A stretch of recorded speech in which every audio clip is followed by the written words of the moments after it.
Financial wellness. Reach out to them for advice at 855-DON-GINO. And now back to your hosts, Don Getling and Gino Franti. Well, we're glad if you stayed with us the whole time. I mean, the whole time on the Don and Gino Real Estate and Finance Show. We're on our third I was or going to fourth say segment. almost all 6 years? Oh, yeah. Yeah. Boy, you guys are getting tired of listening to us. That's the whole time. What's nice is the Don and Gino Real Estate and Finance Show right here on AM 1220 KHS has been on for, we're going on our 6th year now, and we love what we do. We love sharing great information from great guests and expert contributors like Rob Schwartz with Premier College Guidance. We always learn something. So somehow, some way, believe it or not, Gino and I do get smarter every year just because of this show. That's why we did this, actually. And we record it all for you on donandgino.com, DONANDGINO.com. The YouTube channel has 1,500 videos and interviews with some of the best professionals in all over town. We've also put them together in one group called America's Professional Resource Group, APRGI.com. It's that easy, APRGI.com. Even create a magazine for you called The Vault Magazine. Robert Schwartz is a great contributor to that. He writes very well, very articulate, and great information as always. And today is no different. Going into the realities of the UC system and the challenges of getting you, your child, your grandchild into the college of their dreams is that. It's challenging. And one of the things I wanted to address, Rob, which was really nice and why I really hope a lot of you somehow reach out to Rob. Again, Rob, how can they get a hold of you? Oh, by all means, call or email me, whatever's easiest for you. If the phone works better, call my cell. It's 818-359-3779. If email is your preferred communication choice, Rob, R-O-B, at premiercollegeguide.com. Okay. The reason I wanted to throw that out to all of you out there is because if you've been listening to the show or go back and listen to these shows, they should be up and ready to go for you on our YouTube channel.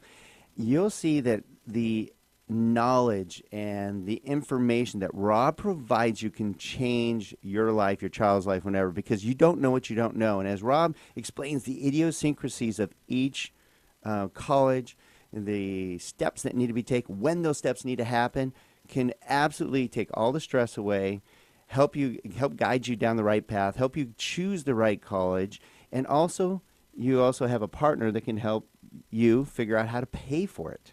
That's also true. My business partner, Trevor, is the financial whiz kid.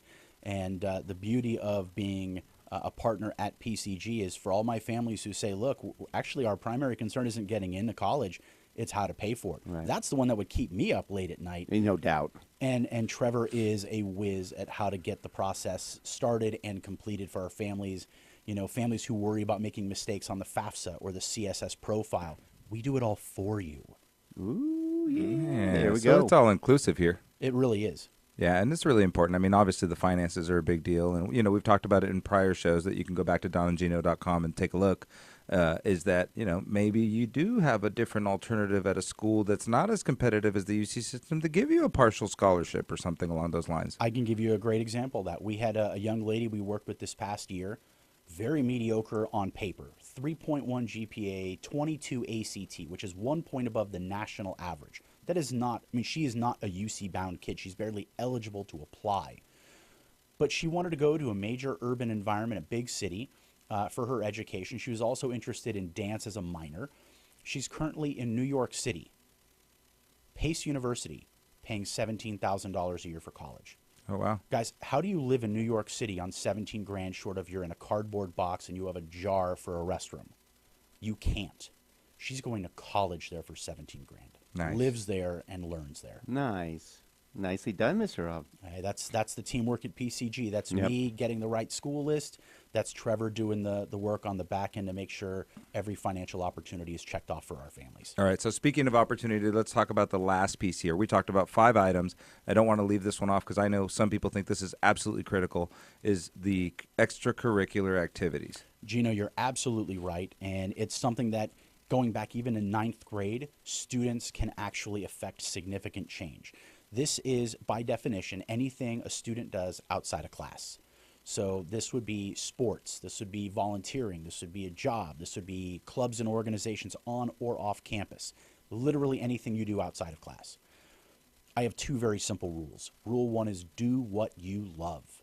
I love that one. Don't do what you think colleges are going to like because of that reason. Do things that you're truly engaged in. It will make you a better person and make the people around you better. The second item is, wherever possible, include at least one item per year that is allowing you to better understand your future interests, whether that be your major or a career. And let me give you a concrete example. I have actually a number of students who said, Rob, I'm going to be a doctor. I'm going the pre-med track. And the very first thing I will tell those kids is, I want you taking a gross anatomy program over the summer. I want you to put your hands inside of a deceased body, and I want to know, are you going to be the kid who's like, woo-hoo, this is great, bring on another dead body? Or are you going to be the kid underneath the table being resuscitated, getting the smelling salts from a nurse? Guess what? You're probably not cut out to be a physician if you can't handle working with the deceased. Let's figure that stuff out now. Not only will it help you figure out your path in life sooner, so you're not asking the question, who do I want to be and why do I want to be it? You're going to know the answers much sooner. But two, when you start talking about pre-med programs, these are people on the admission side of the house who can't just say you're smart enough to go here, but we have to trust that you're going to stick with our program, that you're truly going to see your bachelor's program through, you're going to see the MCAT through, you're going to see the application process for med school go through, then you're going to get through med school and residency and all the stuff that comes with that. That you have a few things in your resume that say, look, I've been there, I've done that, this is who I am, this is who I'm going to be, allows them to trust the applicants a lot more. So if you put on your application that I wear formaldehyde as a cologne, you might be a good candidate. It's a distinct possibility. Or at least you've got a future in over at the funeral parlor. There you go.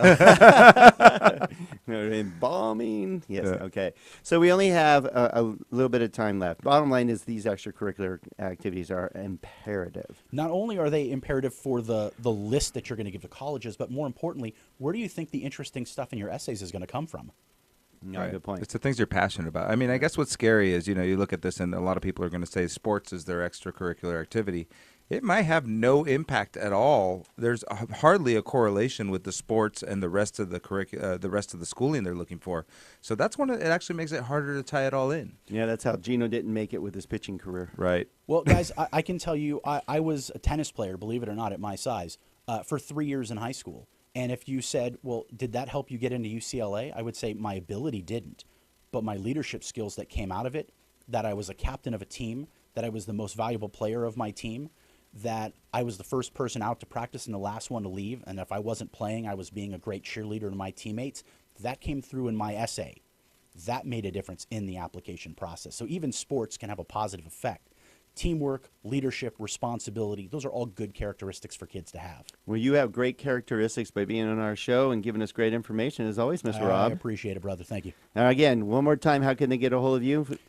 818-359-3779. It rings in my pocket. And Rob at premiercollegeguide.com. All right. Thanks again, buddy. Always great information. Pleasure is mine. Thank you, guys. All right. And thanks for joining us every Saturday, 9 a.m. to 10 a.m. You can find out more at donandgino.com, nrecafe.com. aprgi.com. Lots of .coms there, buddy. That's right. All right.